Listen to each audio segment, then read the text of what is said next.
Hello everyone, welcome back to I have vlogs in Kannada. ಎಲ್ಲ ಹೇಗಿದ್ದೀರಾ? I hope ನೀವೆಲ್ಲ ತುಂಬ ಚೆನ್ನಾಗಿದ್ದೀರಾ ಅಂತ ಅಂದ್ಕೊಂಡಿದ್ದೀನಿ. ನಾನು ಸಹಿತ ತುಂಬಾ ಚೆನ್ನಾಗಿದ್ದೀನಿ. ಜನ ಮೆಚ್ಚಿದ ಹರ ಹರ ಮಹಾದೇವ ಧಾರಾವಾಹಿಯಲ್ಲಿ ಸತಿ ಪಾತ್ರದಲ್ಲಿ ಮಿಂಚಿ ಕನ್ನಡ ಕಿರುತೆರೆ ವೀಕ್ಷಕರಿಗೆ ಹತ್ತಿರವಾದ ನಟಿ Sangeetha Sringeri. Big Boss season 10ರಲ್ಲಿ ಟಾಪ್ ಫೈಟ್ ಕೊಟ್ಟು ಹುಡುಗರಿಗೆ ಚಾಲೆಂಜ್ ಮಾಡಿದ ಗಟ್ಟಿಗಿತ್ತಿ ಸಂಗೀತಾ ಶೃಂಗೇರಿ ಸಿಕ್ಕಾಪಟ್ಟೆ ಅಭಿಮಾನಿಗಳನ್ನು ಗಳಿಸಿದ್ದಾರೆ. ಬಿಗ್ ಬಾಸ್ ರಿಯಾಲಿಟಿ ಶೋ ನಂತರ ಸಂಗೀತಾ ಸಾಕಷ್ಟು ಖಾಸಗಿ ಕಾರ್ಯಕ್ರಮಗಳಲ್ಲಿ ಭಾಗಿಯಾಗುತ್ತಿದ್ದಾರೆ. ಸ್ನೇಹಿತರ ಮದುವೆ, ಶೋರೂಮ್ ಓಪನಿಂಗ್ ಹೀಗೆ ಹಲವಾರು.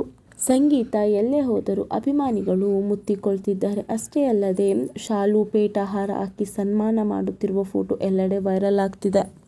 ಜನರ ಪ್ರೀತಿ ಮತ್ತು ಸನ್ಮಾನವನ್ನು ಸಂಗೀತಾ ಶೃಂಗೇರಿ ಎಂಜಾಯ್ ಮಾಡುತ್ತಿರಬಹುದು. ಆದರೆ ನೆಟ್ಟಿಗರು ನೆಗೆಟಿವ್ ಆಗಿ ಟ್ರೋಲ್ ಮಾಡುತ್ತಿರುವುದು ಸ್ಪಷ್ಟವಾಗಿ ಕಾಣಿಸುತ್ತಿದೆ. ಯಾವ ಸಾಧನೆ ಮಾಡಿದ್ದೀರಿ ಎಂದು ಇಷ್ಟೊಂದು ಸನ್ಮಾನ ಮಾಡ್ತಿದ್ದಾರೆ? ನೀವು ಕೂಡ ಹಣ ಪಡೆದುಕೊಂಡು ನೇಮ್ ಆ್ಯಂಡ್ ಫೇಮ್ ಗಳಿಸಲು ಹೋಗಿರುವ ಅವಕಾಶವಾದಿ ಎಂದು ಕಾಲೆಳೆದಿದ್ದಾರೆ.